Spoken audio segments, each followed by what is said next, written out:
Thank you very much for joining us. If you haven't done so already, can you please introduce yourself in the chat by adding your name, title, and organization? And my name is Adriana Hernandez. I am the Educational Services Coordinator for Imperial Valley Regional Occupational Program. Thank you, CTE teachers, administrators, and community members for being here at our 5th annual Regional CTE Advisory Committee meeting. Our theme for this year's event is Resilient, Resourceful, Ready, which is what we strive for our students to be. A major goal of this meeting is to connect industry and school. We want to find out firsthand from employers and experts what our students need to be workforce ready, especially in this post-pandemic world. So once again, I thank you all for attending today. And now I'd like to introduce IVROP Superintendent, Mr. Edwin Oberfeld, to share a brief welcome. Hi, good afternoon, everybody. On behalf of the IVROP board and the IVROP team, I welcome each and every one of you to our 5th annual IVROP Regional CTE Career Technical Education Advisory Committee meeting today. Also on behalf of the IVROP team, we are honored and thankful to have you all for joining us today, and we are excited to hear and learn from the phenomenal speakers and everybody that will be presenting today. As Adriana mentioned, the theme of our regional advisory meeting is Resilient, Resourceful, and Ready. The speakers today, I know for a fact, certainly know a thing or two about this theme.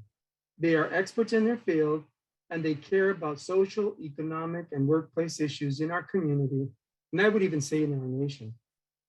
Our speakers also are actively looking to see how they can seek out opportunities to make this Imperial Valley a better place to live and work. In these historical challenging times, yet they are laden with opportunities, it is good to hear and work with people like Mr. Stephen DeWitt, with Priscilla Fernandez, with Priscilla Lopez, with Mr. Vincent Signorati, with Efrain Silva, and with Victor Torres, along with all the educators that are on this line and industry sector people that we will be meeting later on. All of with the intent to better prepare our students for college, career, and I would say for life in general. The regional advisory meetings start today, and they will continue now through December. And I hope that you can participate on those as well. I again welcome each and every one of you, and I thank you for attending, and I thank the speakers presenting today for their participation in this kickoff meeting that will start with this general session. Before I turn it back to Adriana, I would also like to take a moment to recognize and thank the IVROP staff and management team that helped to organize this meeting, along with the rest of the advisory meetings that you will be invited to.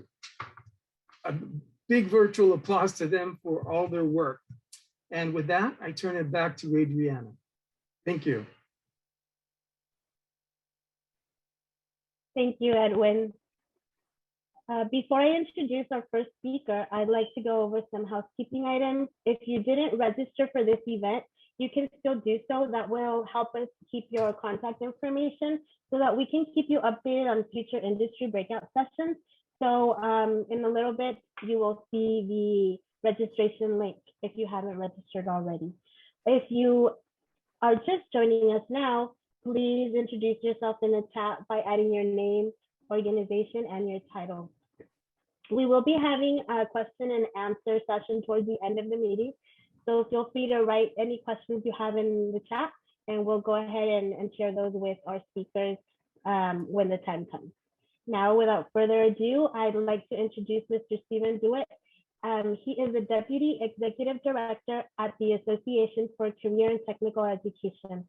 His role includes developing strategic partnerships to advance the association's mission and oversight of policy development, advocacy, media relations, and research activities. And a primary focus of his work at ACTE has been promoting career and technical education's value related to school improvement and student career readiness. So thank you for joining us. Thank you, Adriana. I'm going to pull up my presentation. Give me one moment.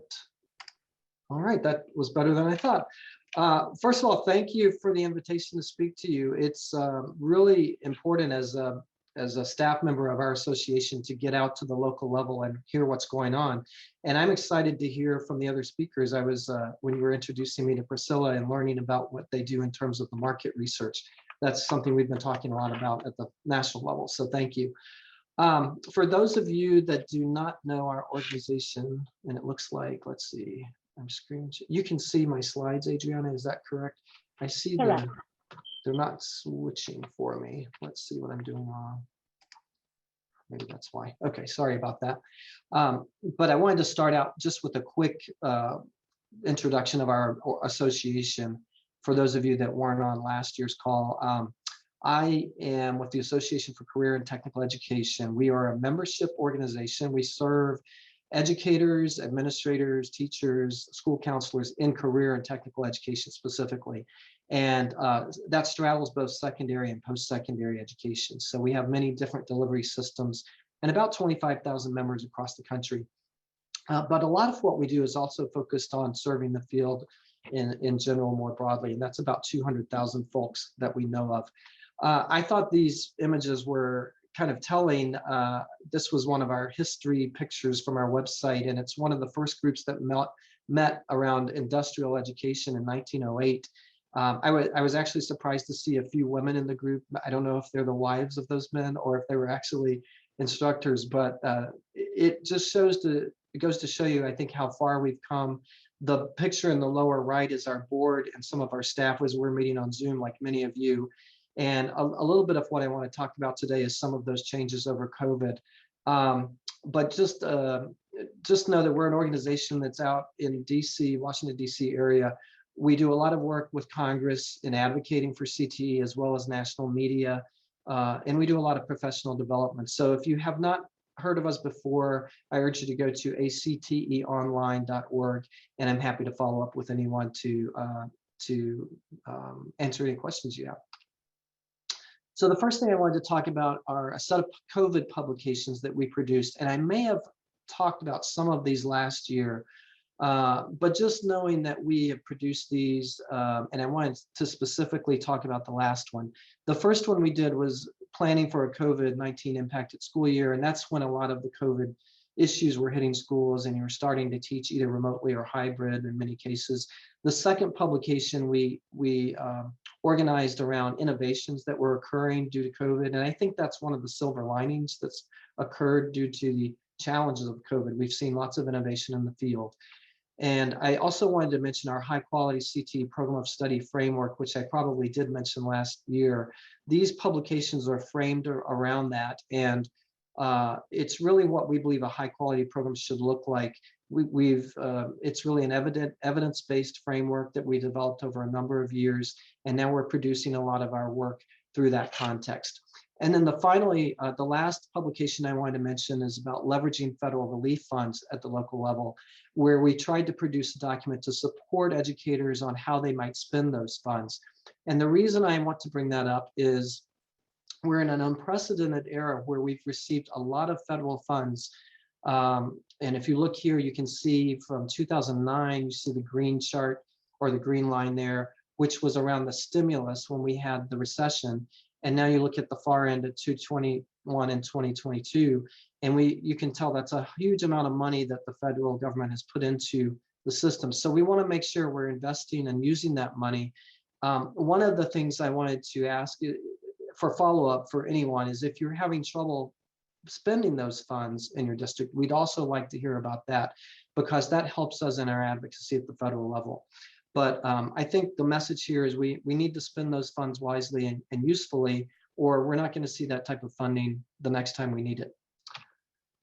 Just a few lessons learned that we talked about in our office here, and none of these are surprises to you. Certainly blended learning, flipped classrooms, those types of technologies that we've begun to use as a CTE community, myself included. Boy, was it a learning curve, and I'm sure you've gone through the same thing as COVID hit. Seat time, not a predictor of student achievement, another one, of course. We knew that before COVID, but I think as we're thinking through the new paradigm as we exit out of COVID, hopefully someday, or at least the COVID era changes, I think many of these issues are what we are going to be thinking about in the future. And one of the things that Miguel and Adriana asked me to talk about was some of those predictions of what might happen. And I have a few of those coming up as well. And then I think professional development is extremely important for our teaching workforce. We've had so much new hit us. It's like drinking through the fire hose every day. And we need to make sure we're reviewing our professional development and ensuring that our educators have what they need in this new era. So just a few things to think about.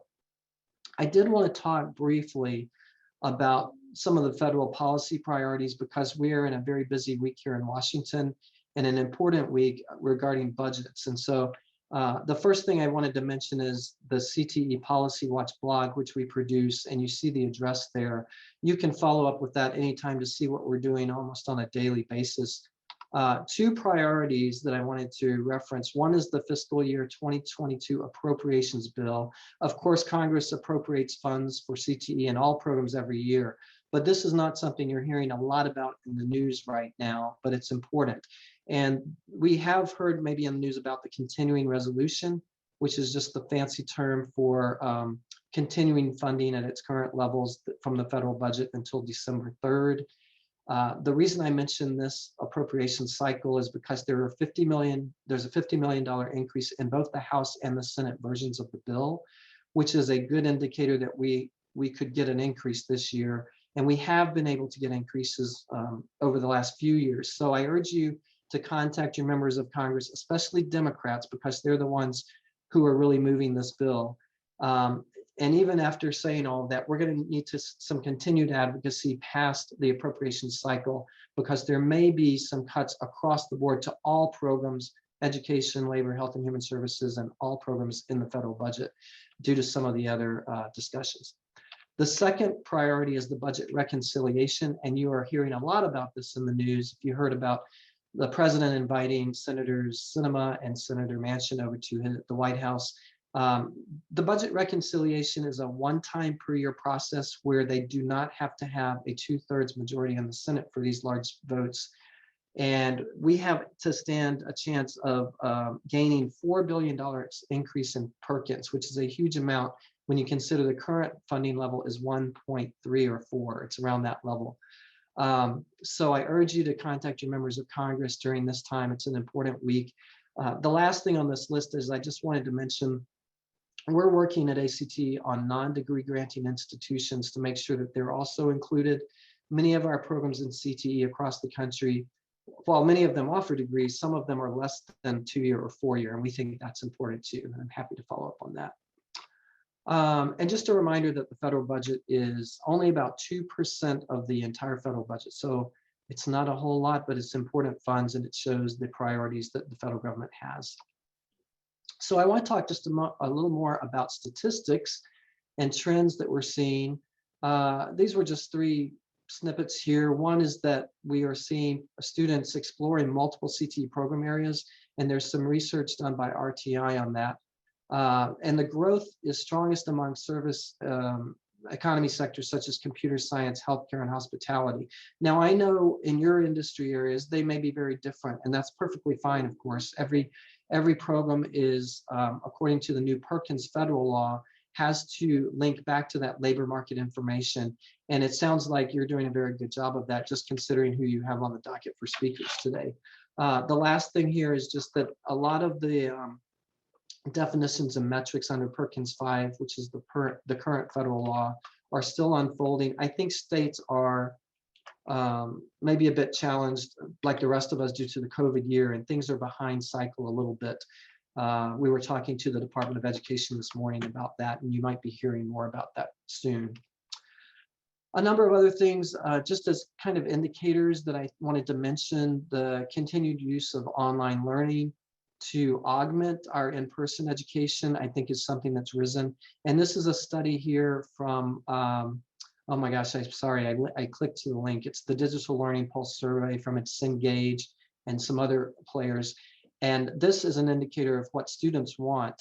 You can see that it's an increasing amount of interest in online learning. So I think this is something we need to all think about. A lot of our programs are doing this well, but we know that some of them are challenged by this sometimes often because of the delivery itself, we don't have great means to deliver augmented reality or virtual reality or these types of programs. And so that's something I think we're going to see more increase in focus on. It's something certainly that we've been looking at. And I believe as those programs advance and we increase these opportunities, the price will begin to go down as well. So hopefully that is a good indicator for your school district and the programs that you're working on. And I already mentioned augmented reality and virtual reality. I don't have a statistic here, but I can tell you it is a huge expanded area that many schools are working on, trying to increase that access to programs because of the interest in especially post-secondary learners who are really interested and sometimes contained by their own lives that they don't have the time to go to a 4-year or 2-year institution. Certainly, we've also seen expansion of work-based learning across the curriculum. This is a policy brief you might want to look at, and I will send the slides and these links out later that the Education Commission of the States did, and it shows an increasing interest among students. Also, increasing use of credentials and the short-term credit, which I mentioned earlier. I want to underscore that we see value in 4-year and 2-year programs as well. And I do not, I think it's important in our messaging that we speak positively about all the different forms of credentials that students can receive, especially when you consider that 4-year and 2-year is still an indicator of salary increase in most cases, not every case, but we are also seeing an increase in the number of short-term credit programs. And that's something we're working to advance at the federal level so that there would be Pell Grant funding, for instance, for those students as well. This particular study from Strata, which does a great work on their study of, public viewpoints on issues, shows an increasing interest in skills training and non-degree credentials, as you can see in the blue areas here. And then finally, or one of the final slides was about the continuing impact of changes in the workplace. We're certainly seeing new career fields arise, many of those that are IT integrated. Even our traditional fields, which have not always had integration in some fields, are expanding and and you're seeing this more than I am, certainly in your programs. The need for more literacy around computers and literacy around technology in general. This was just one example that urban farming has grown 30% in the last 30 years. We're going to continue to see that rise. We're also going to continue to see new areas in GPS, many new areas that are advancing and growing, something to think about. And then globalization. We've produced some programs around this with the help of the Asia Society. We have a free course on our CTE Learn site, which is our online learning system. And, if you think about Caterpillar, for instance, or many of the big equipment companies that work in agriculture or construction, many of them are dealing around the world now. They have offices in China, they have offices in what used to be Eastern Europe, and they need employees in those sectors, but they also need employees over here to be able to work with those workforces. And so I think the dynamics for someone, even in a small town like I grew up in, which was in a rural community in Florida with the Citrus Belt, has really changed sometimes dramatically for many students. And so that's something to keep in mind as well. So what does it look like in the future? I think we're going to continue to see, similar to that picture I showed in the first slide of the huge changes we've had since 1904 or 08 rather, we're going to see many changes in the future. Some of those we can predict and some of them we will not predict. And that was just a list on the right-hand lower side here of some of those influencers and companies, Fortune 500 companies in many cases that are impacting that workforce world of ours. I just wanted to end with a few other things that we're doing. I mentioned last year the Coalition for Workforce Development, which is a coalition that we have put together of mostly trade associations, folks like the restaurant industry, the hotel industry, many of our trade and industrial industries, to really work together on how we can focus on the skills gap. We're having our 4th summit this year at our Career Tech Vision Conference in New Orleans. And we plan to continue working with them to develop initiatives. One of the things that we have been working on with our credentials committee is how we might develop something around more transparency for parents and students on the ways that students receive both the education that we deliver in CTE and the training that they deliver, and how that's integrated so that there's a better understanding of what you receive in industry and education and how that works together. And we do have a number of trade associations involved. I'm happy to follow up with anyone, especially businesses, that we would like to have at this event. We're also seeing our own teaching workforce challenged, I guess. We knew this was an issue before COVID, and we've seen more retirements as a result. So we are producing a lot in terms of delving into this issue about recruitment and retention and what we can do. We have a number of activities, including a coalition we've launched with other national CTE organizations. We'll have a toolkit out later this year. We have a blog series, all talking about the best and promising practices around how to recruit and retain teachers. And we're also part of something called the CTE Research Network, which is the Institute for Education Sciences funding that comes from the federal government to do a better job of researching the impact of career and technical education. And they are doing a lot of causal studies to really prove the value of career tech ed. We're glad to be a partner in this. They are coming out with a set of CTE practitioner modules that will be on our CTE Learn site as well later this year. And I just mentioned this because of the importance of research, especially when it comes to communicating with policymakers. They really like to see the research. It's the proof in the pudding for them. So just keep in mind about that, and you'll be able to find more research on our website and to link to the Research Network. And finally, just an invitation to join us at Career Tech Vision. We'll be in New Orleans this year. This annual event brings about 4,000 to 5,000 on a regular basis, career tech practitioners. We have about 300 to 400 breakout sessions. This year we're hybrid, so if you can't be there in person, we also have an online conference, and we'd love to have you join. It's a great time to learn about what everyone is doing and to network and exchange with each other. With that, I am going to complete my presentation. I thank you again for letting me be here, and I'm happy to follow up with anyone. So please do either email me, or I'll be here for the questions later. Thank you. Thank you very much, Stephen. We really appreciate this information. And speaking about research, up next is Priscila Fernandez. She is an expert in her field, as a research analyst for the Center of Excellence for Labor Market Research. She has to analyze data to produce labor market information about economic trends, to provide regional leaders with expertise on economic dynamics and factors that affect the workforce. So thank you for joining us, Priscila. Hi, thank you for having me. I am really excited to present this information to everyone. So like was mentioned, my name is Priscila Fernandez. And so today I'm going to present about labor market information on Imperial County. And I'm going to focus on information that was featured in 2 reports that we published earlier this year. So really, we encourage all of you to look at this data and use this information to help stimulate discussions and get to know your region. So just to give you a little background about who we are, so we're the Centers of Excellence for Labor Market Research, and we are one of 9 centers across California. So our role is to serve all of the California community colleges, and our center specifically serves the San Diego and Imperial region community colleges. So in our region, there are 10 community colleges spread all throughout San Diego and Imperial counties. So as you can see here, we partner with all these colleges across all the regions. We provide them with labor market information, encourage them to have conversations. Yeah, so that's a little background about our center.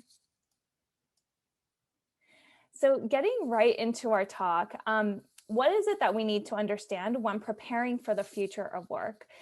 What information can we use to just get a more comprehensive picture of what's happening in the labor market? So there are 2 primary areas I'm going to be focusing on here. So first, we're going to explore just regional trends in Imperial County. And we're also going to be talking about understanding the labor market. So what are some of those key metrics that we can look at to understand what's going on in Imperial County specifically? And how can we identify jobs that are resilient in our region? So this past summer, we published a report that was a regional profile of Imperial County. And just to give you a sense of what are some of the trends that are happening in the region. So what type of information did it include? So using data reported by the Bureau of Labor Statistics, we reported on data that was expected to happen within the next 10 years. So looking at population data, demographics, and things like that. So in 2020, there was a total population of approximately 174,000 residents in Imperial County. And really, we're seeing that shift over the next 10 years and projected to increase by about 3% to about 180,000. So what do we see here in terms of the age breakdown of its residents? So this was reported in 2020. And what we can see is that through 2030, there are projected to be a variety of different shifts in our age demographics. So those over 65 are expected to increase by about 21%. So really that's the most change that's expected. And another interesting fact here is that according to the Bureau of Labor Statistics, the way that we classify prime working age is between 25 and 50-year-olds. And in 2020, that made up 38% of Imperial County's population. So they were classified as prime working age, and that could potentially participate in the labor force. And what's good is that that number is expected to remain relatively stable. So not a huge shift there. So in thinking about how many individuals live there, they have to have somewhere to live, right? So what can we expect in terms of the real estate market? So if you plan to live in Imperial County, what is that housing real estate market looking like? Now, of course, we can't really say what the future holds. So here we're looking at historical data.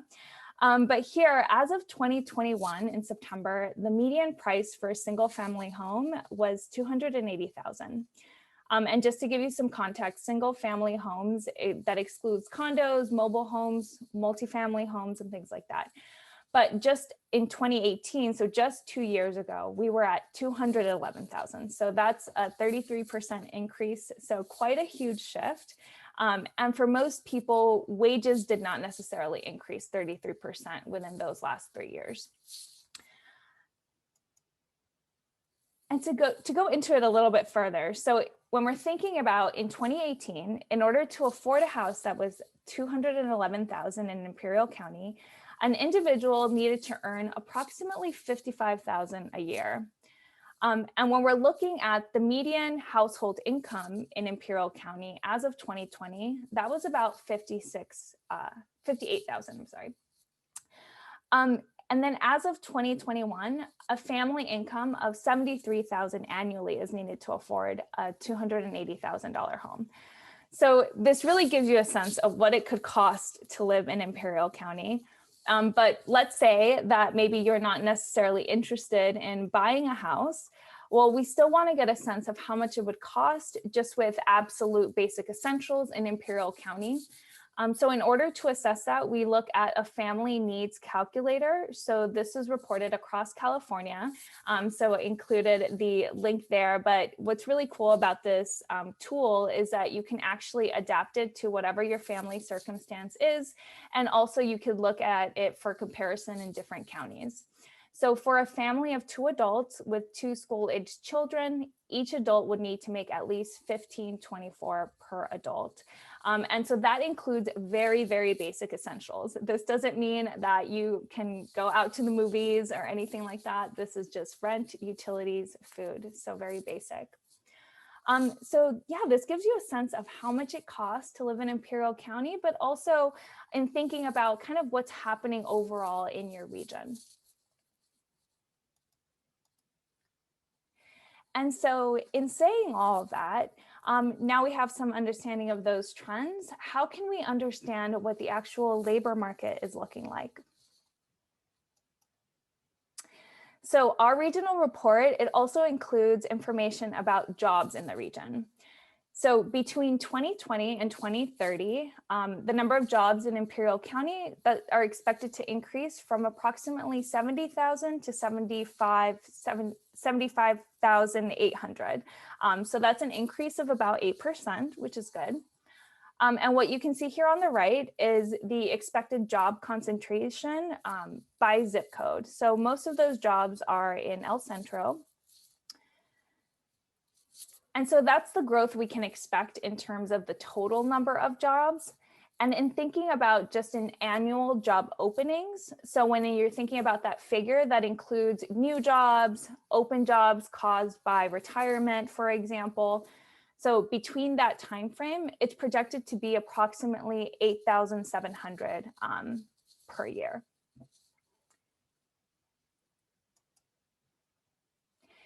And what can we expect in terms of the top industries in Imperial County? So the industry with the most jobs in 2020 was governments. So not a huge surprise, that's pretty typical across a lot of regions.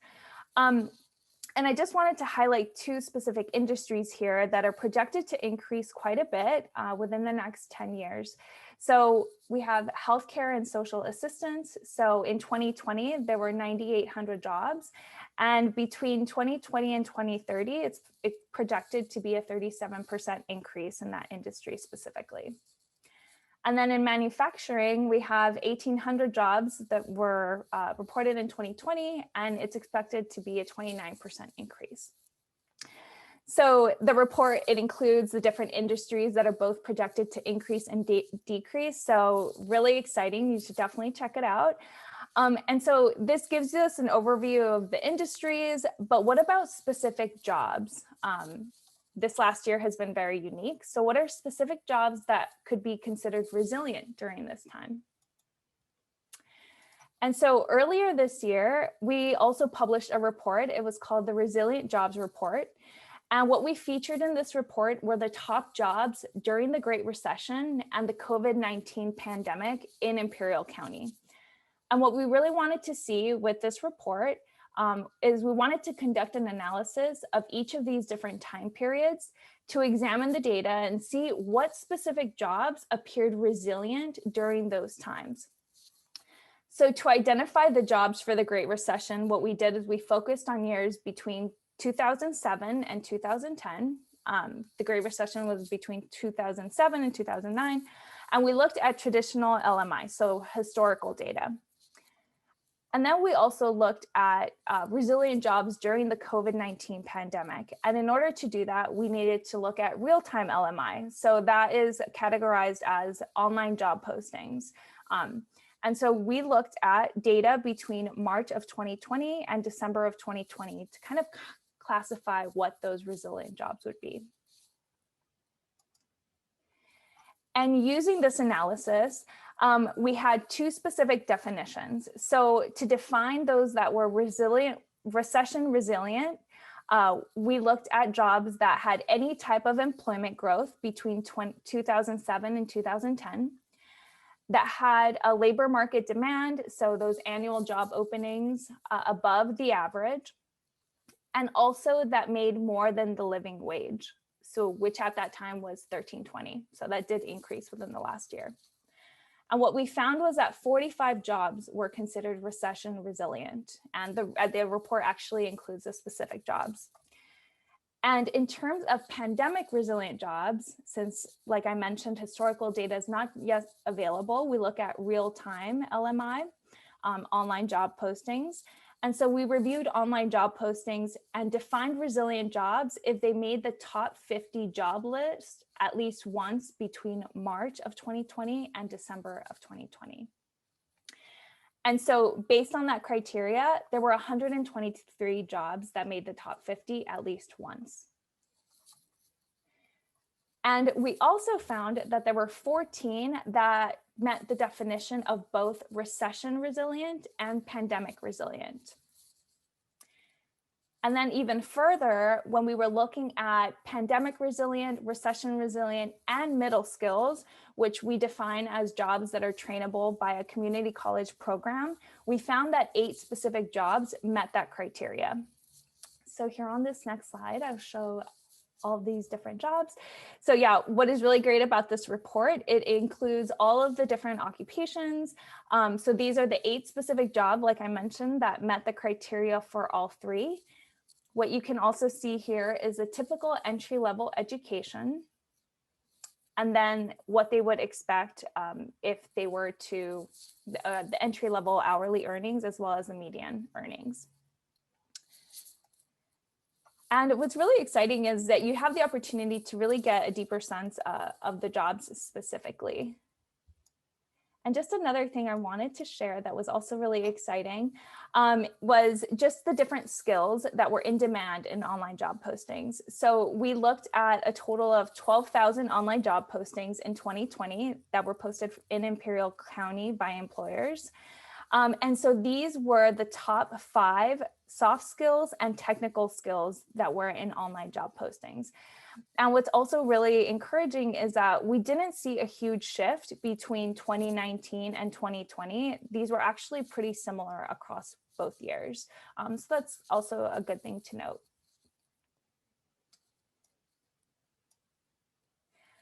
So I know I gave a very high level overview of the data. I really encourage all of you to look at these reports.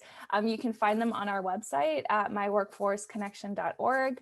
You just go under the menu, under labor market information, and go to reports. And yeah, these give specific information for Imperial County, but also if you're interested in San Diego County, you can check those out as well and compare information. So hopefully that was useful. And yeah, these are just some additional resources and links. So I'll provide the deck, but yeah, these are some great tools for career exploration that I always love to provide because, you know, they're great. And that was it. Thank you very much, Priscilla, for sharing that information. And we'll go ahead and share links to the reports and to the slides later on in the week for all our guests to be able to access easily. And now I'd like to introduce Mrs. Priscilla Lopez. She has been the Imperial County Workforce and Economic Development Director for almost 3 years. As a native of the county and having been a previous instructor and project specialist to focus on vocational education, she understands firsthand the needs of our community and promotes career technical education. And now she's going to be sharing a couple of ways that the Workforce and Economic Development Department is supporting emerging industries. Okay, good afternoon, everyone. My name is Priscilla Lopez. Thank you, Adriana, for that lovely introduction. I am the Director for Imperial County Workforce and Economic Development.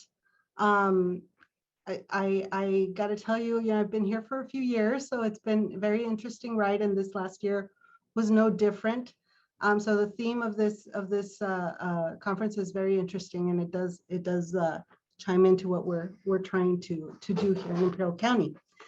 So let me tell you a little bit about our office. Our department, it offers services for both the job seeker and businesses as relate to workforce and training. We operate 3 co-located America's Job Centers, which just means that we have an EDD office in 2 of them, and we have other services like social services in the other. Those are located in Calexico, El Centro, and Brawley.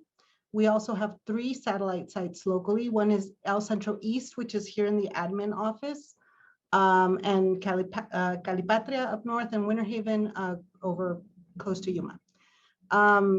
For the job seeker, we provide programs that range in like from trainings and services to help them find the right career path and train for it, prepare for it. We help job seekers prepare a portfolio, practice interviewing, address their needs to employment. And those needs can range from high school diploma, GED, ESL, industry recognized certification, state recognized typing certificate, all the way to soft skills training for that address issues like work ethic and conflict resolution. Locally, we had quite a big request for soft skills training. So we addressed that right away, and that request was made generally from the local business owners and employers. We also have computer job banks at our local AJCCs, our America's Job Centers that people can use for job applications, job search, even homework if necessary, because we do have a youth program that's very robust. We have local training programs like truck driving, certified nurse's assistant, welding, security guard. These are just to mention a few. So we do work very closely with our local trainers, vocational trainers like IVROP, CET, IDC, and we also have New Horizons, which is as everything that we saw during the pandemic, it's online, which is new for us. We're venturing into it, but it's working out. For local businesses and business owners, we also have the other side or the other division of our services. We provide recruitment services, boardroom and interview room space, job fairs that'll address their hiring needs. We also have programs that benefit both the job seeker and the business owner. For example, we have the OJT, or on the job training program, which is a wage reimbursement, learn as you earn model program that we have between the employer and ourselves. The employer is reimbursed a percentage of the employee's wages, but they are employed by the employer, and the only request is that they stay on for at least a year. That gives a good opportunity for the employee to be trained and comfortably trained, and either they are kept after that year or they are able to move on to another position, but now they have good experience under their belt. We also have the work experience program that we call WEX, and that is a 100% subsidized work training program where the employer trains an employee and the employee is paid through our office. So they are employees of Imperial County Workforce and Economic Development, basically. But they are working to their entry-level jobs. Maybe they have no experience, maybe they're entering the workforce or changing career pathways completely, and they need to get that experience. So we have employers on board that will give that experience, valuable experience, to our employees. And a lot of the times there's not a module or a component of retention to this program. However, most of the times they are happy with them and they will retain them. We can also provide customized training for business owners. So let's say they have existing employees that need to address an upskill need, or have new machinery that they need to train in. And they might not have funding available to train their own employees because of COVID or whatever the case. Sorry about that. If I sit still too long, my light turns off. So if that happens, then we can put together a training that's customized to their needs. And let's say that the employees' jobs are jeopardized by this need, we can definitely help address that. Well, we also do a lot of labor market analysis to see where we need to focus and what we can do to support the industries that are coming into Imperial County. Especially when it's an industry that's coming in strong and we're able to support the job growth or the job bank that we want locally. At the end of the day, our focus is to help people get into an economically sustainable position and ultimately lower the unemployment rate here in the Imperial County. So it's really important for us to be able to keep on track with the labor market information, to keep an open line of communication with industries that we see are coming into the county, local businesses that we know have a need and that we're able to address it through workforce funding. My presentation is going to be really quick because those are our services, and we've done a lot of work that under a lot of industries that are coming in. One of those industries that we've been focused on lately has been with minerals extraction industry, or more precisely the lithium extraction.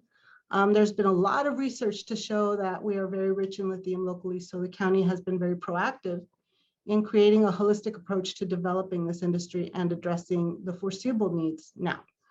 What this means is that we need to work very closely with our local vocational training providers, our local junior college, IVC, and our local four-year traditional university, SDSU, as well as our Office of Education and other vocational training providers locally, so that we can start to identify the training that we have and the training that we need that is going to be able to create this prepared workforce for this industry that's going to be coming in.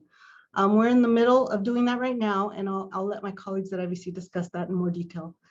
But we have been very, very fortunate to have a very proactive and involved group of industry professionals helping the county agencies and local educators and trainers understand the lithium extraction industry and what it is that they're looking for as far as their needs and establishing and growing that business locally. More specifically, what kind of trained workforce they're looking for, what the skill sets are, and what they're gonna want to focus on. So with that said, I am happy to have the opportunity to introduce one of those very dedicated industry professionals, Mr. Vincent Signorati, Vice President of Resource and Real Estate Assets for Energy Source. Thank you so much, Priscilla. And she's absolutely right. We have been very active in the work that we are doing with IBC, with SDSU, and with the Workforce Development Board, because we're going to need a lot of employees. That's just one of the 3 geothermal developers who hopes to move into the lithium space. So thank you again for having me. It's nice to be here. You can see a nice picture of our power plant in the Salton Sea, a tiny bit in the background. It used to be a lot closer, of course, but our lithium project is going to be sitting adjacent to this plant. So we've been at this for a while. We didn't just start yesterday or the day before. Lithium have been very exciting down here for a while. We've been at it for about 6 years. In 2012, when we commissioned our power plant, the one that you can see in this photograph, we worked with a startup company that was seeking to do exactly what we believe we have accomplished, and that is to produce commercial amounts of battery spec lithium. And battery spec lithium is technically lithium hydroxide monohydrate. So that's what the gold is. That's the so-called white gold that everybody is talking about out at Salton Sea.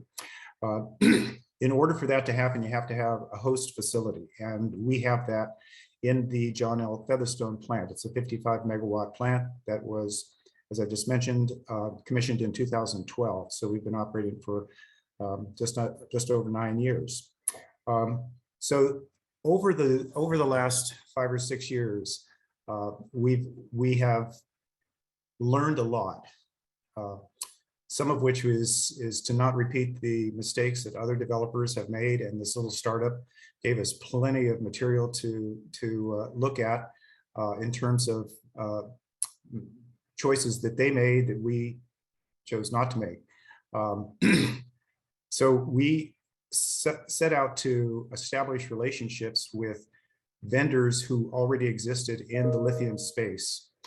We knew that we were going to have to develop the technology on the early stage and resource purification, and then turn it over to folks that have been doing this for a while. And by the way, the process that we intend to use is something that we call ILIAD, and ILIAD stands for Integrated Lithium Adsorption Desorption. So it's a process technology that we've developed for the geothermal resource at the Salton Sea.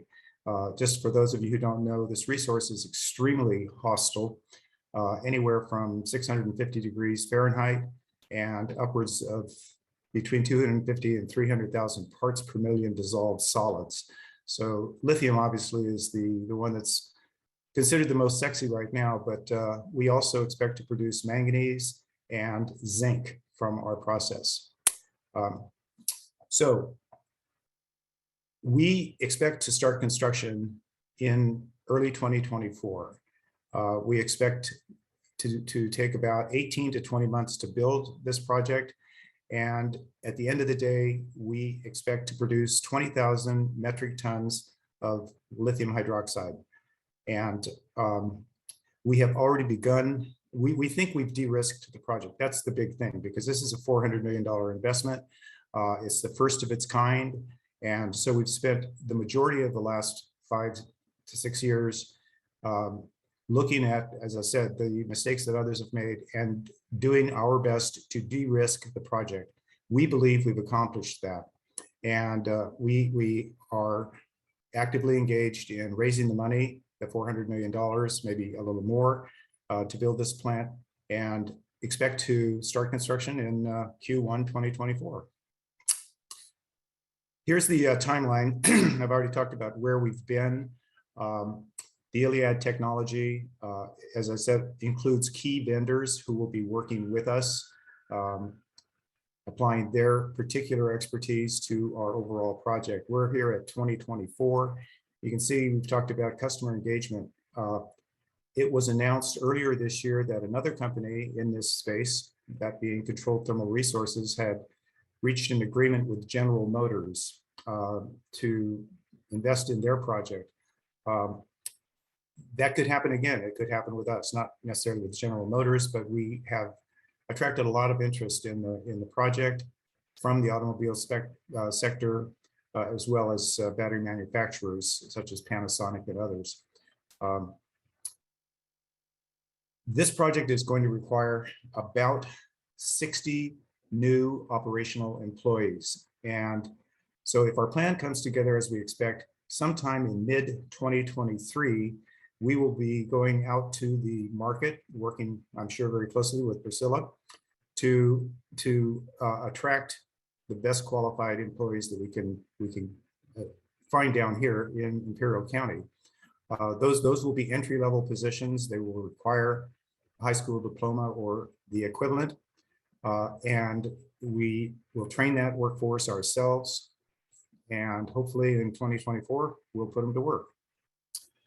So the most sustainable source of lithium. This project has a footprint that is virtually incomprehensible when compared to other forms of technology. And if you go to the next slide, we can see a little bit more of that. So here's a slide that shows the impact of lithium production in South America, in Western Australia, and in other, I can't even read that other, can't read the last one, but then you can see the green is Project Atlas. Our footprint, our entire footprint will be about 90 acres as compared to South American salars that can cover hundreds of square miles. So the fact that we don't take up much land makes this absolutely the most sustainable and environmentally responsible lithium production anywhere in the world.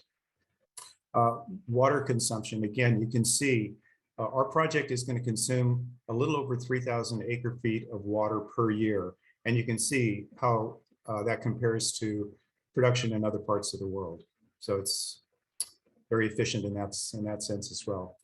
Land use, again, Project Atlas is virtually zero by comparison to any other technology anywhere else in the world. So we believe that we are competitive in all of the major components of this project. Obviously, the environmental footprint is very, very low. $400 million sounds like a lot, but if we can produce 20,000 metric tons, it'll be a wise investment.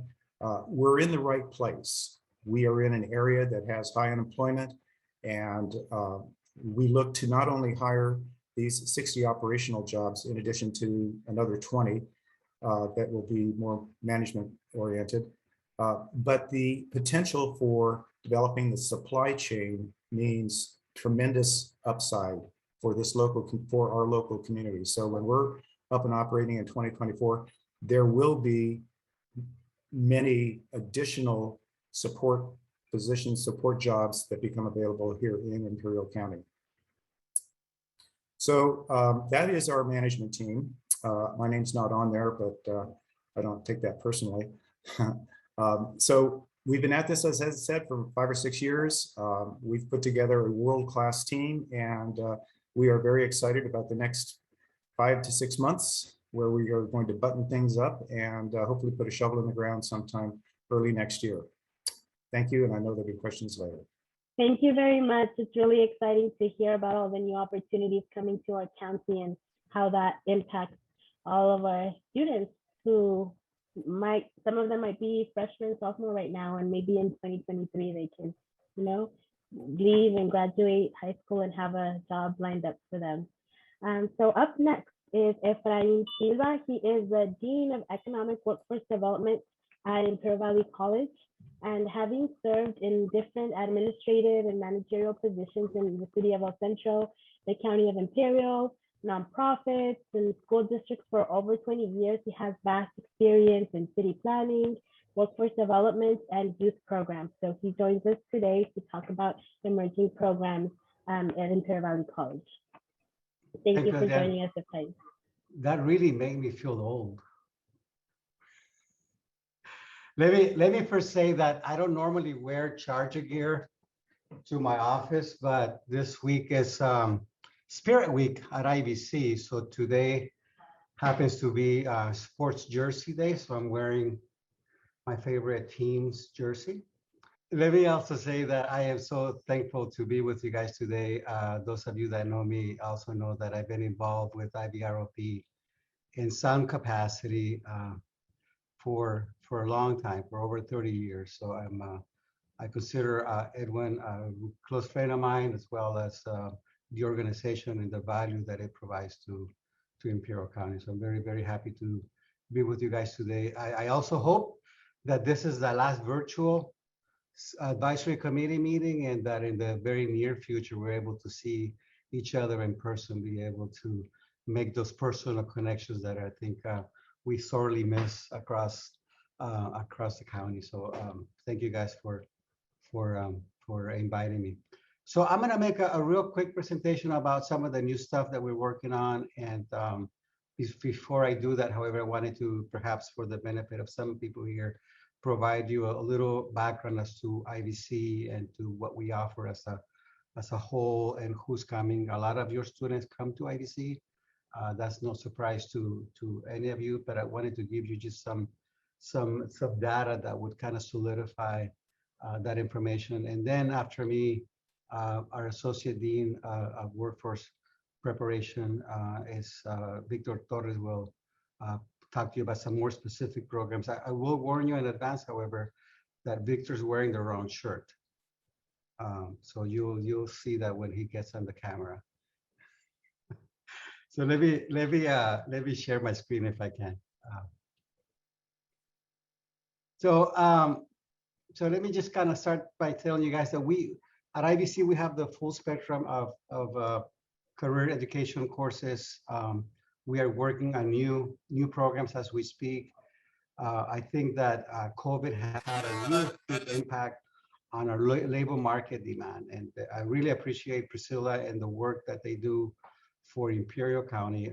Every report that is made for San Diego County, they always prepare one just for us, because even though we're part of the same region, the economics, the population, the dynamics of the San Diego colleges compared to us are different. So they always make it a point, and they always identify that we're unique. We cannot be combined with San Diego County data because it just would not apply to us. So, Priscilla, Monica is on the call. Thank you guys so much for what you do, and I really appreciate everything that you guys do for me and for our college. So I won't go through all of this, and it just takes too long, but it just kind of gives you a big picture of the career education courses that we teach across industrial technology, across business, across public safety, our ag program. I will tell you that in many of these disciplines, the instructional equipment that we use is the latest there is.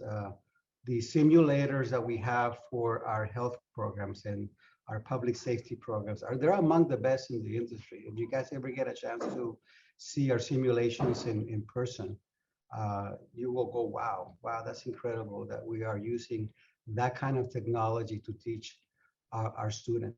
Likewise, in our industrial technology department and all of the disciplines that fall within industrial technology, we have the latest. We just spent $97,000 on buying new simulations for our hydraulics and pneumatics class.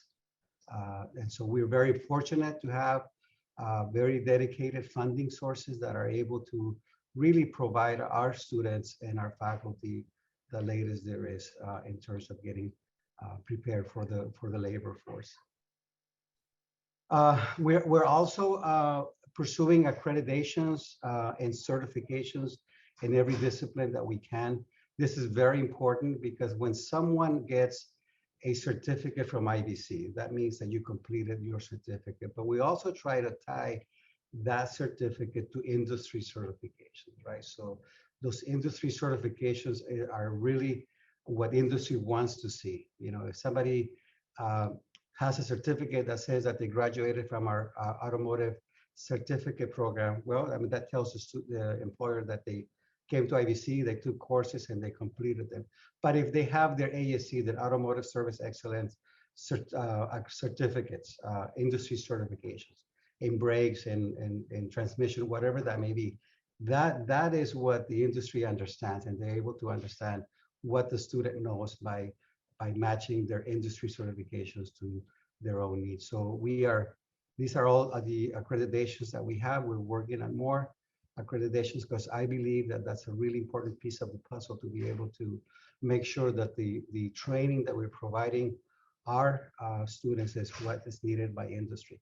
We also have our own advisory committee meetings, and we meet with them twice a year. And the question is always, we go through our curricula, we go through our programs, and the question is always, is there anything that we need to change to make sure that we're actualized, that we're updated on the instruction that we provide our students. So just real fast, again, many of your students from the high schools come to IVC. I'm a very proud IVC graduate. I will tell you that when I came here from Hopeville High School, I was not prepared to go to college. I was not prepared to do any kind of academic program. And so I started as a CE. Back then we call them vocational. I started as a vocational student and I was going to be a welder. And then my life took me in different directions. So many of our students are here.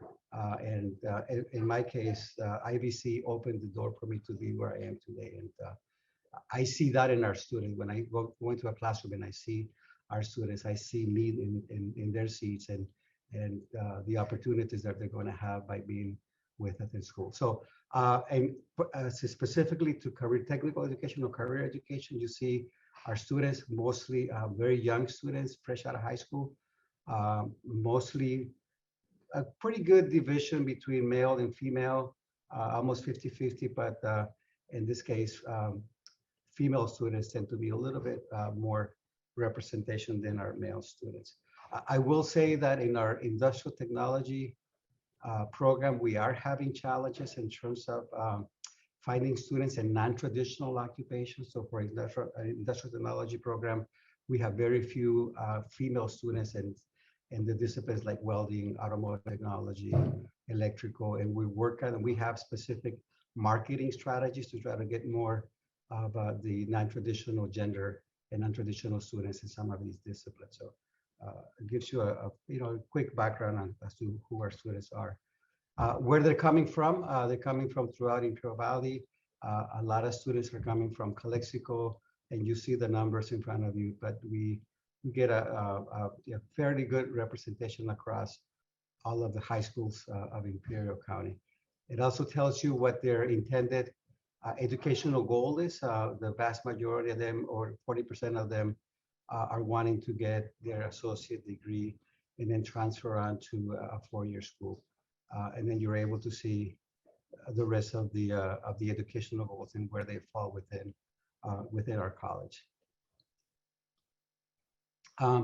This is a report that is provided to us on a yearly basis by Santa Rosa Junior College, that they do a pretty good survey of students that have exited IVC. They've gone because they have graduated, they completed the program, they have their certificates, or in some cases they reach certain milestones in terms of how many courses they may have taken at IVC, and they're contacted by Santa Rosa Junior College, and they're asked, are you working? How soon did you find employment? What are your wages? Is it related to your industry of study? So this is called the CTEOS report. The report itself is broader than this. I just wanted to highlight some of the areas. So if you can see in the last report, this is the 2020 data. Students were asked, how many hours per week are you employed? And almost 70%, 67% of the students that we identified were working full-time jobs. And then about 21% were working 20 hours or more. So Given the local dynamics, the local economic conditions, and our historically high unemployment rate, we know how challenging it is for us to find jobs for our students.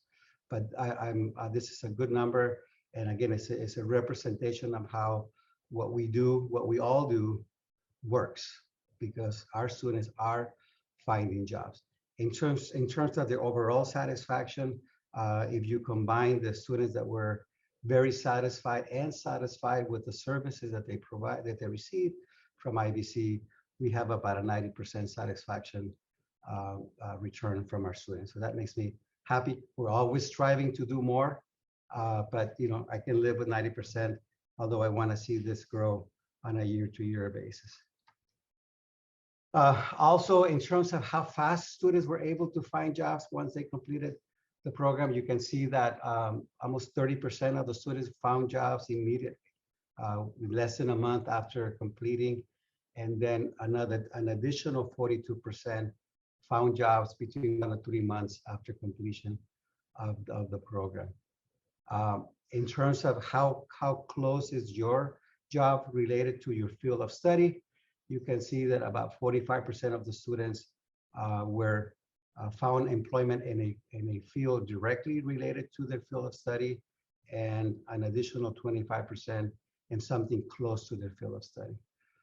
Also, in terms of wages and what does it represent to you when you're able to get training and go and find a job, you can see that before training, students were making $15 per hour. After training, their wages increased to about over $23 per hour. So those numbers they're just slightly below the state average for colleges across California, which to some people it may be disappointing that we're not at the state average. I've always argued that given our local economic conditions, our unemployment rate, the low wages that are typical of Imperial County, being just below average is actually not too bad. But we're always striving to make it better, obviously. In terms of, we're very fortunate to have a variety of funding sources that allows us to buy the equipment, create new programs. Perkins is one of them, and you can see how we're able to provide funding for a variety of our own disciplines. And we go through a very structured selection process to identify not just the disciplines that get funding, but also what kind of funding they get and what do they do with that funding. We need to make sure that the equipment that companies, that our departments are using for instructional purposes are in fact what is needed by industry. We don't want to teach them something that has no value locally. So we go through a detailed process of vetting the request for Perkins funding, as well as strong workforce, which Dean Torres will cover very, very shortly. I'm also very proud of the work that we are doing through our Career Services Center. This provides a service to students that was not here before. Our Career Services Center is probably about 2 to 3 years old. And we're able to provide a full scope of services, even with COVID, and transitioning those services to a virtual platform has been successful. So we coach our students, we prepare their resumes, we help them with their resumes, we help them with job preparation, we help them with their application, we help them with mock interviews so that they're able to go, when they go interview for jobs or for internships, that they're prepared to when they face those employers. It can be really intimidating for a young person who's not used to interviewing, is not used to that kind of environment, the research that should be done when you go apply for a job. So we are very proud of what we do through our Career Services Center here for our students. So just real fast, we are working on new programs. We just had our industrial automation program approved. This is a new program that we just designed in response to our farming community. Our farmers came to us and said, we need technicians, we need people to go out and fix our tractors and fix the machines in our packing sheds, and we need people that have certain skill sets, and we can't find them. And so we met with them numerous times. We work on the curriculum, and we're basically bundling a series of existing courses with new courses, which were the missing links for this new technician. So we call in this program, we're calling it industrial automation. And so this combines some existing courses like welding, diesel engine, and so on. But the new courses, the supplement and create this packet for our industry includes automation, hydraulics, and pneumatics. And we're very, very proud of what we have done. Our cybersecurity program has also been completely revamped. We took a program that was very small and has been considerably augmented. We had our faculty do externships over the summer. So our faculty actually went to local industry in San Diego with cybersecurity companies, and they shadowed them, and they asked them questions about what should we be teaching. So out of that exercise is a new cybersecurity program that is also very, very happy to say that we're starting in the fall. Our lab has been augmented with the latest technology there is. I'll talk a little bit about our Customer Service Academy. It's a new academy that we're also rolling out in the fall, as well as our Entrepreneurship Academy. So both of these academies will be available to our community at no cost through a program called non-credit. It's not the traditional credit courses that many of you are used to. So we'll have the ability to provide this to our citizens, how to provide better customer service. I can envision organizations, school districts, the county, the ID, wanting to use IVC to provide customer service for their employees, or our own existing students wanting to improve their customer service skills. Our Entrepreneurship Academy is also going to roll out in the fall. We're very excited about this as well. This is going to provide any interested students the ability and the knowledge to be able to start their own business. The goal of the Entrepreneurship Academy is for it to be real, right? It's not just an academic exercise. It's an exercise and the tangible assets that you have to be able to start your own business. So we're very excited about that. In the very initial stages of program development, we have our chemical technician program and a plant operator program. We are working very closely with Priscilla, with Vince, and other providers that are working on the lithium extraction, and we're developing programs that are customized to their needs. So we want to teach our students what they need to know so that they can go out and find jobs in this new industry that's coming to Imperial County. So we're very busy. I am so fortunate to have the team that I have behind me, starting with Dean Torres, who you're going to introduce in a minute, but also a whole set of individuals that work behind us that are incredible and really help us do what we do. So with that, I'd like to introduce the Associate Dean of Workforce Preparation and Non-Traditional Education, Associate Dean Torres. Please don't hold against him what he's wearing. Thank you. As you'll know, the difference between Efrain and I wear this jersey all the time and not just on spirit days. Not just on spirit days. So let me share my screen here real quick. So first and foremost, thank you so much for the opportunity to present here today. I really appreciate the time, and I appreciate all the folks that are involved in this meeting. My name is Victor Torres. I'm the Associate Dean of Workforce Development and Non-Traditional Instruction. Today, I'll be covering a few areas, beginning with strong workforce and local strong workforce and regional priorities, regional strong workforce, as well as priority sectors. I'll also cover our non-traditional education. As you can see from the long title I have, it does cover quite a few areas, including adult education, community education, which include non-credit, entrepreneurship, and customer service. I'm not going to focus a lot of time on the entrepreneurship and customer service, as my colleague Dean Silva already mentioned those programs. And then finally, I'll talk a little bit about our early credit programs, which is dual enrollment and articulation. I'm very proud to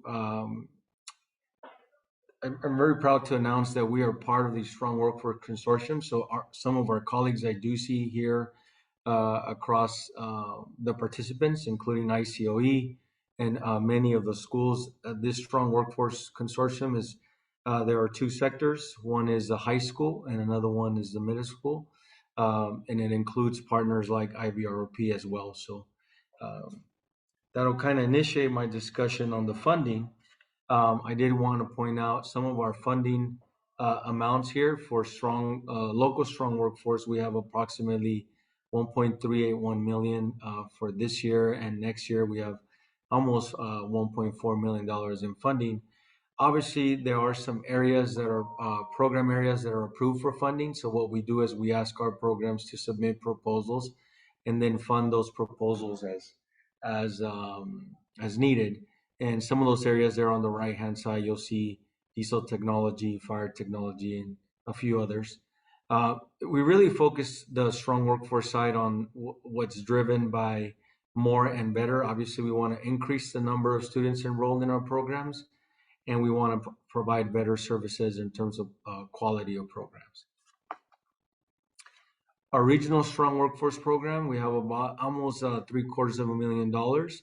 And again, this we do focus that funding in particular areas such as college-based retention, job placement, marketing, pathway navigation. We have a student retention and persistent completion, which we call internally our Faculty Institute dollars or Faculty Institute grant, and then of course our work-based learning coordination. Victor, sorry to interrupt you. Yes. Are you sharing your screen? Oh, I'm sorry, it's not sharing. Let me double check here. Can you confirm? Yes, I see it. Thank you. Okay, so I'll go to slide. Let me double check. Can you see it still? Yes. Okay, so I mentioned local strong workforce and some of the programs there. And I believe in this slide, which is our strong regional strong workforce program. And I mentioned the regional projects and the funding. And then a little bit on our priority sector projects. So we have almost $500,000 that we get from our regional dollars. And Efrain mentioned a couple of these, like on the right top corner, we have entrepreneurship and customer service. We also have our cybersecurity expansion. And then what we're calling industrial automation is our industrial machinery and ag technology. And then we have a new program that's hopefully being approved as we speak, which is our LVN to RN program, which is going to allow us to increase the number of cohort students from 30 to 50, which is a huge need in our community. We also cover community education. These are like our non-credit programs, our community service programs, such as traffic school, notary public, self-defense. And then we have contract education, which Efrain alluded to a little bit in terms of working with other LEAs or partnerships across the valley to provide what we call now for credit or contract education. Also with our non-credit, we do cover several areas, including not only our ESL, but also basic computer literacy skills and exercise for elderly students. We're very proud to belong to the Adult Ed Consortium, and that consortium established in, I believe, in spring of 2015. At that time, I was fortunate enough to participate in the consortium with my previous employee, Imperial Unified School District. And we've been able to see the growth of the adult ed programs. I did want to just tie the funding. What we use that funding for is we have two student success specialists that provide students with information, and they work with other LEAs, such as all the school districts that are involved in adult ed, to really provide information, group support services, and informational workshops. And I believe that number is a little outdated. We've serviced almost a little over 4,000 students in the last several years. I did want to talk a little bit about our dual enrollment program. This is one of the most exciting programs on my plate. I'm really happy to be on board with this program. The passage of Assembly Bill 288 enabled us to work holistically with schools and also implement CCAP agreements. The CCAP agreements allow students to take dual enrollment courses, and then not incur any of the costs. So I'm excited to tell you these are some of the results in terms of cohorts. So I'll just pick one at random there. Let me look at fall 2019. As you can see, there was 80 students, and 51 of those students actually enrolled at IVC after taking a dual enrollment course in high school. So about 63, which is actually the lowest percentage.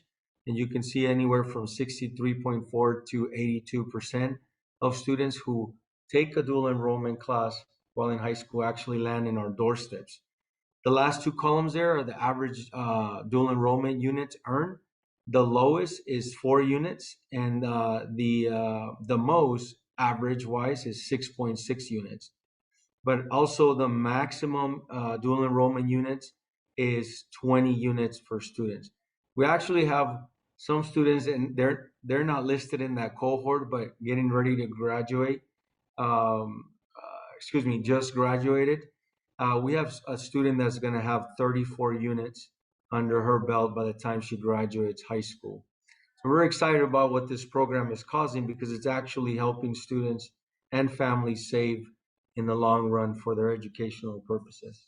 I just wanted to give you a quick dual enrollment history. Really, the graph in the bottom kind of displays everything, but when we first started this, there was 5 high schools, 441 students enrolled. Then the immediate year after that, we added 2 more high schools, which is Brawley and Desert Valley, and there was almost 500 students enrolled. We took a little dip in 2019 and 1920 because we did not offer summer, but then we came back strong. And this is the silver lining of the pandemic. We switched and pivoted our model to ensure that students had an opportunity to continue to take classes. We worked with high schools and local districts to offer online, and we switched everything online. That, as you see, the number in 2022, our numbers enrolled jumped from 322 to 967. We added an additional high school, which was Calexico High School.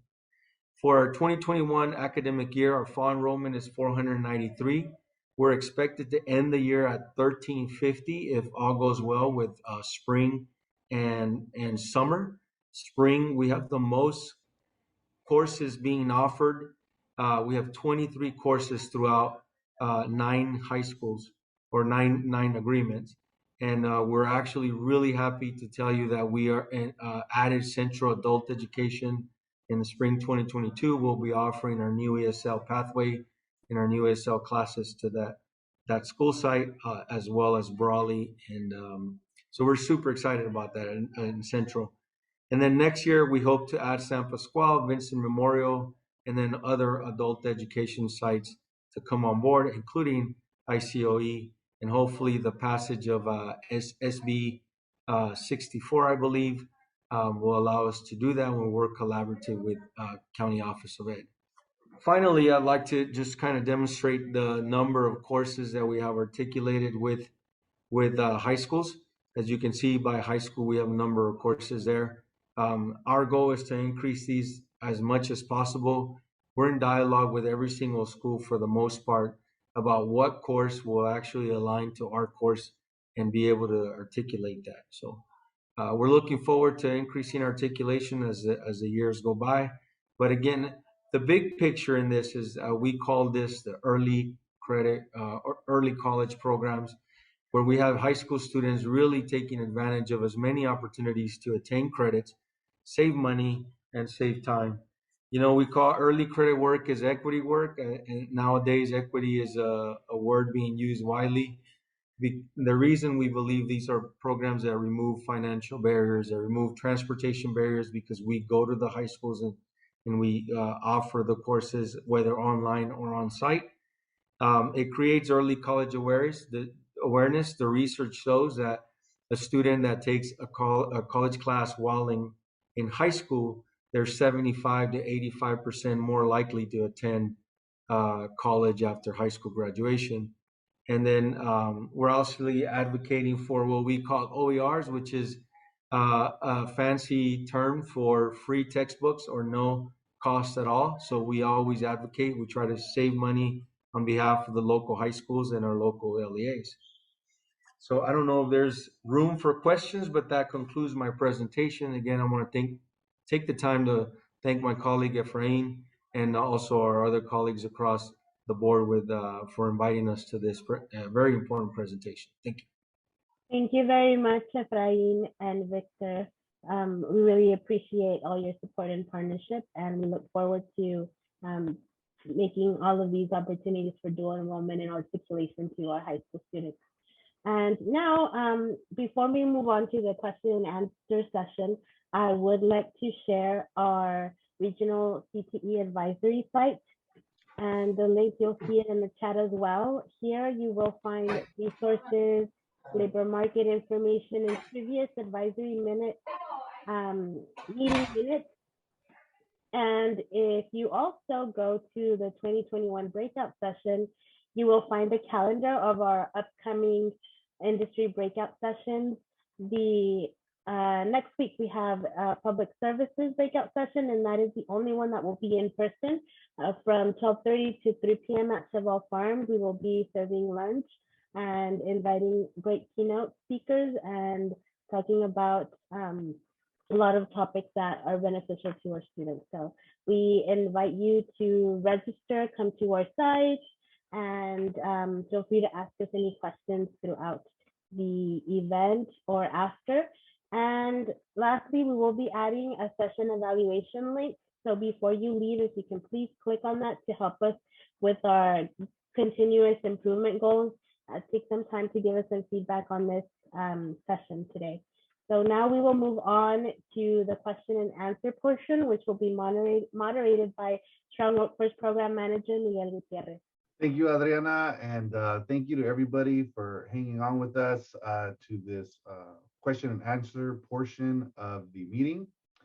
At this point, just want to ask if anybody has any questions for any of our speakers today. Feel free to raise your virtual or real hand so we can go ahead and call on you, unmute you, and have your question answered. No questions? If we don't have any live questions, we did have some questions. Hey, Miguel, sorry, we do have a question from Mr. Esquer. Go ahead, Mr. Esquer. Good afternoon, everybody. Johnny Esquer from Imperial High School. I teach in the agriculture department, more specifically the ag mechanics. Number one, I want to thank for the wealth of information that was shared today. As a stakeholder, as working with students in the high school, wanting to provide many opportunities, I've noticed that many a times a lot of the information does not come down the pike. So again, having this is a great resource. I thank you for it. It gives me motivation. It gives me encouragement to now go on to my, what we call the chain of command. And that's one thing I want to share as a teacher. As a teacher, we have to, follow this chain of command and ensure that we're getting support at all levels. Saying that, listening to the speakers, what can you do as the ones that are running the strong workforce grants, the ones that are doing articulations, the ones that are offering all these opportunities? What can you do to support me as a teacher so that I could benefit, my students can benefit, our program can benefit from your support? That's where I'm coming from. So with that, I thank you for the forum and thank you for the opportunity. Okay, if any of our speakers or if anybody wants to chime in. So I'll respond briefly to that. Through Strong Workforce Fund, ag is one of our focus or target pathways. So we definitely are planning a lot of work-based learning opportunities for ag specifically. And how we can promote you is you participating in events like this and letting us know, what do you need from us? How can we support you?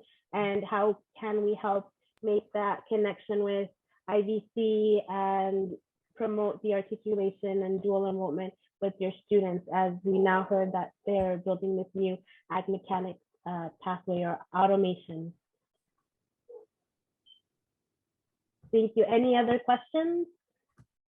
I'll add, this is Luis de la Torre, I'll add a little bit to Mr. Esquer's question. Absolutely, we encourage you to partner with your chain of command there in your school district. Specifically speaking from the strong workforce funding available, there is always opportunities to reassess where the school districts are spending their funds and where they are allocating those resources, and possibly discuss budget modifications or budget updates that could benefit something that may change from when the grant was written. So we're glad to partner with your school district to be able to execute those things. If I may, from IVC standpoint, our stand is that we would love to work and collaborate with instructors. Our instructors, we have a mechanism for our instructors to come and talk and align courses with high school instructors as well. So it's just a matter of reaching out, and we'd love to do that. I can give you a prime example. Central Union High School, their assistant superintendent contacted us about articulating some ag science classes, and we're in the process of it. That kind of got the ball rolling, but we were able to meet instructor to instructor. Ultimately, our faculty decides on the articulation process and whether your courses meet those requirements, but we can definitely make that happen. And the clear thing that we know is that if the school is willing to modify their curriculum to meet our requirements, then there's the possibility of articulation is much higher. And so that, coupled with being able to work collectively with the instructor, it just it establishes a good program and a good sequence for course sequence. So, thank you. Thank you, Victor. Just to add a little bit to that would be just my own personal experience has been that, we really need to fortify our relationships, right? We need to remain constantly in communication and really depend on each other and help each other to improve our programs and really find those opportunities to collaborate and improve the programs, like I said. So, the first thing is to reach out and communicate, and then, from there, anything's possible. Do we have any additional questions from anybody else? You guys see anybody? Any more hands? No. Okay, we did have some questions that we wanted to share. If you could share the screen. Okay, did the desired workplace skills shift due to the pandemic? Is there a shift in post-pandemic desired workforce skills in your industry? So this would be going out to any of our industry partners that are here. If you feel like you would like to answer that question, go ahead and raise your hand, please. I can chime in if you don't mind. This is Priscilla with Workforce. So we did see a big shift. Obviously, the most pronounced shift was the telecommuting. So that made for software skills, computer skills to be greatly focused on.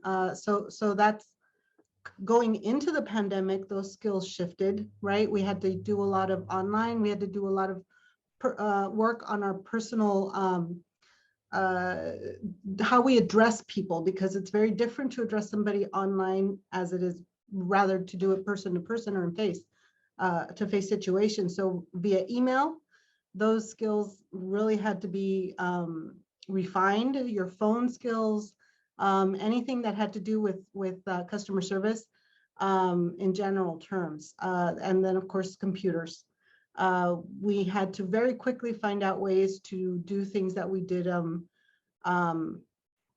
by hand. Now we had to do it digitally. This is in general terms for the workplace across the board. And coming out of the pandemic now, we are seeing that we are currently in an employee market. So we see that, kind of, we liken it to the realtor market, right? Sometimes it's a seller's market, sometimes it's a buyer's market, but for the first time in many years, we are in an employee market where the employee has lots of options. And so they are more focused on what benefits they have. And the employer needs to step up their game. It's just, that's where we're at right now. And of course, the employer needs to focus on ways to be able to offer those things. Telecommuting is a big deal. That's one of the issues that people are looking at right now. So that's, from my take in general terms, that's the biggest shift that I could see in workforce. Yeah, and just to piggyback off of Priscilla, also Priscilla here. And I also wanted to highlight that, yeah, in some ways it is a little bit of more of an employee market.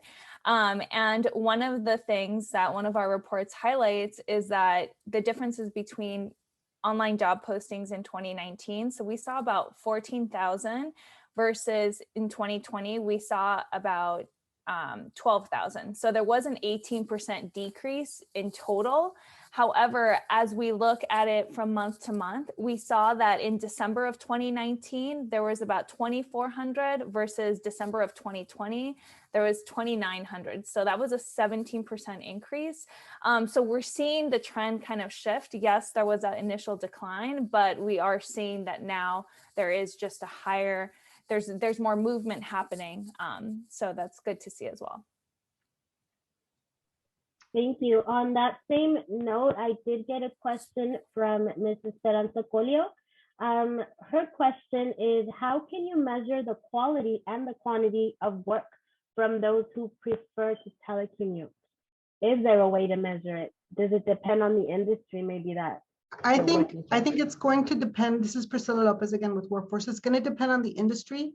And you are going to have to measure on outcomes. You're going to have to measure your quality of customer service, quality of tasks, quality or how much things are getting done. So it's going to also change the perspective of the managing party and the business in general. But that's going to be an interesting data point to pull to see what how that's going to affect productivity in general terms. But that's going to be the major benchmark will be productivity. Hi, Mrs. Esperanza raised her hand. Yes, sorry. I just want to do a follow-up question on Priscilla, and I know I may not make sense my question, but as you may know, some workers are slower and others are faster. And to set a specific quantity for an individual may not be the same for the other individual outcomes. So I'm wondering if that could potentially bring an additional problem in the future by allowing people to telecommute. And I know it's coming everywhere. A lot of people are preferring to work from home, or I think it's going to be very challenging for the companies to make decisions on their employees, and some of them may not be. How do I say this? I'm trying to find out the best way to say it. May not be discriminate. I don't want to use that word discriminate. There will be some preferences for some individuals among others because they're producing more than others. And I know that's the normal path in companies, especially in private companies. But on the government system, how do you measure that? How do you protect those individuals that are not as fast as the other one? It's not that they're not working, it's they're slower than the other ones. I don't know if that makes any sense, and maybe somebody can help me to better address the question. Thank you. Thank you, Ms. Colio. Yeah, I don't think, and I understand the question completely. And again, it's going to be a benchmark on productivity, and it's going to be also training. Vocational trainers may be different skill sets that are going to have to focus on that. And it's going to be a part of developing skills. Yes, specific. I just saw Crystal chime in. Developing skills specific to telecommuting, it's going to be a shift in general terms. Thank you very much, Priscilla. Let's go to the next question here. Okay, so what entry-level job opportunities are available for recent high school graduates in your industry? And again, that's open to any one of our guests from any of the industries or businesses. I think we heard that in 2023, we're going to have, or was it 2024, we're going to have a couple of opportunity with the lithium mining. Right. But some is there operators. any, yeah, is there any other opportunity for recent grads, maybe that they can grow within the company? Correctional deputy. I saw Mr. Contreras mentioning that.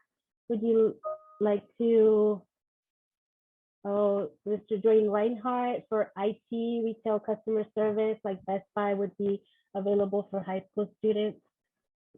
Okay, would you like to move on to the next question? Next question. Hello, can you hear me now? Oh, Yes. yes. I was Mr. trying to get Contreras. in. I was trying to get in a little bit. I having technical issues. Sure. Wait, I should turn my camera on. Give me a second here. At that point too. I was talking about the correctional deputy job. Yes. I can't see myself, so I guess someone's. Can you see me? We can see you. Okay, cool. All right. That's Geronimo Contreras, Brawley Union High School, and fantastic school. The entry job in my industry, which is CTE, and it's I'm sure it's for other people in the other schools, is correctional deputy. Because of COVID, there's been a vacuum that the need for correctional deputies, and they start at 18 years old. So that is a job that is readily available very soon in the next couple of years because of the academy shut down for those couple of years. So all these people retiring and such, that it's a very open field anywhere in the state of California, everywhere they're screaming and for people. So that's the one they can go straight out of high school. If that was a question, the last question, if I understood it correctly. Yes, correct. Thank you. Okay, that's my 2 cents. I'll mic off. Thank you, Geronimo. Appreciate it. I'm also reading over here from Crystal. How can public libraries, the People's University, support developing much needed skills for both students and adults? We currently offer adult literacy services, which include digital literacy. She's wondering if there's anything else. So Crystal, yeah, you can contact me. We have lots of programs. I mean, if they qualify for WIOA services, which is our funding source, Workforce Innovation and Opportunity Grant Funds, we can help guide them through whatever they need to prepare them for the workforce. So if it's a GED, we have resources for that. ESL, we can, and if we can't through our funding source pay for that, we can leverage other resources in the county. So we also have business services, so we can help connect you to employers if you want to do preparation for adults on your end. So yeah, give me a call. I did put my contact information in the chat box earlier. Thank you, Priscilla. Okay, let's see, is the Careers with Children course returning anytime soon? We are in desperate need of early childhood educators. This is from Vivian. I'm assuming this is for IVC.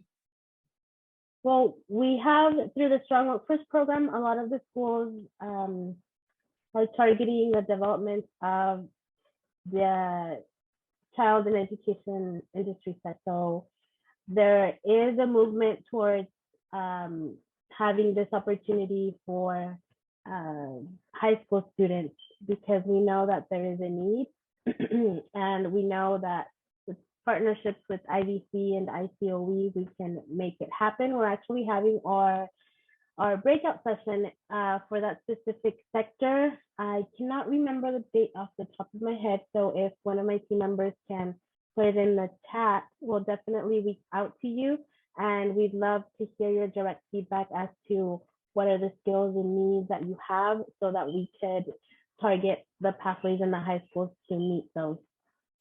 Okay, next question. Okay, so the next question, are there any work-based learning opportunities within your business or organization for our high school students? mentoring, job shadowing, site tours, guest speaking, etc. So this goes out to any industry partners that might know of any of these opportunities. Got it, I think. Yeah. Good afternoon. Luis Saenz from Department of Homeland Security Investigations. There are different branches under the Department of Homeland Security. Customs and Border Protection has Border Patrol, as well as the Office of Field Operations. Under Immigration Customs Enforcement, there is Enforcement and Removal Operations, as well as Homeland Security Investigations. I've heard, I can't speak for any of their agencies, but through networking, I've heard Border Patrol periodically have programs. Office of Field of Operations would be the port of entry. I haven't heard of them having or programs other than co-op opportunities.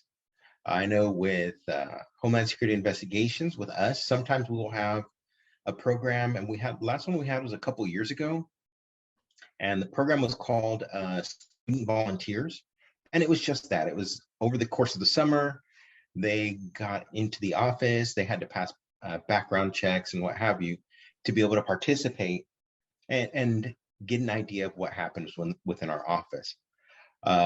Beyond that, once you get into college, they have internships and co-ops, which could be exploited, but that would be that's handled out of the university level. Very good. Thank you, Mr. Saenz. That is something that we will definitely follow up with at a later date.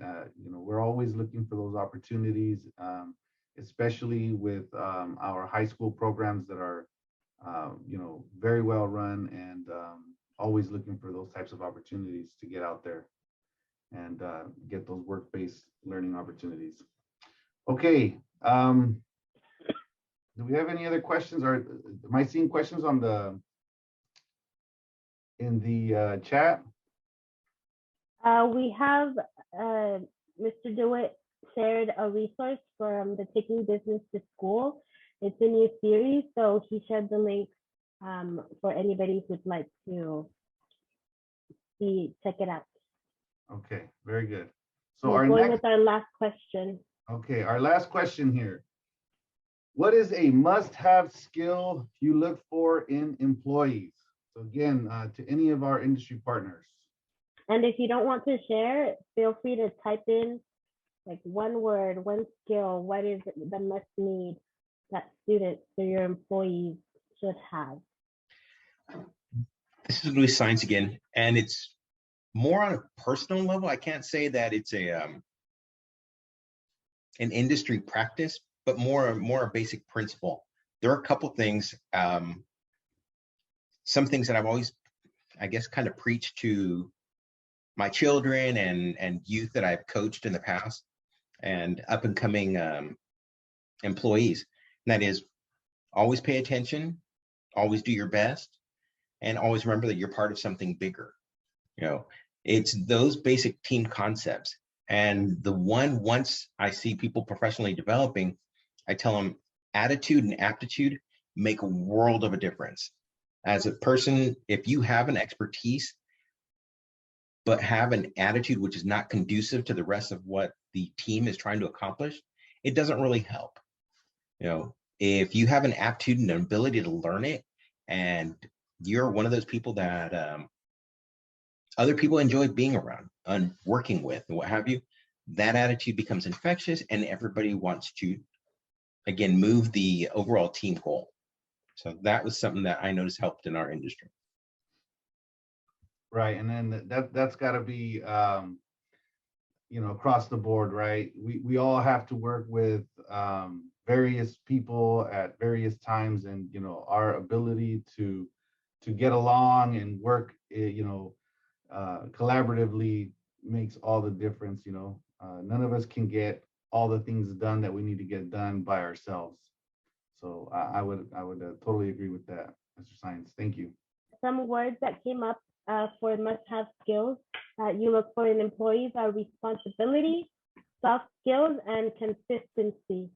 Besides those, and what was mentioned by Mr. Saenz, is there any other must-have skills that we should instill in our youth?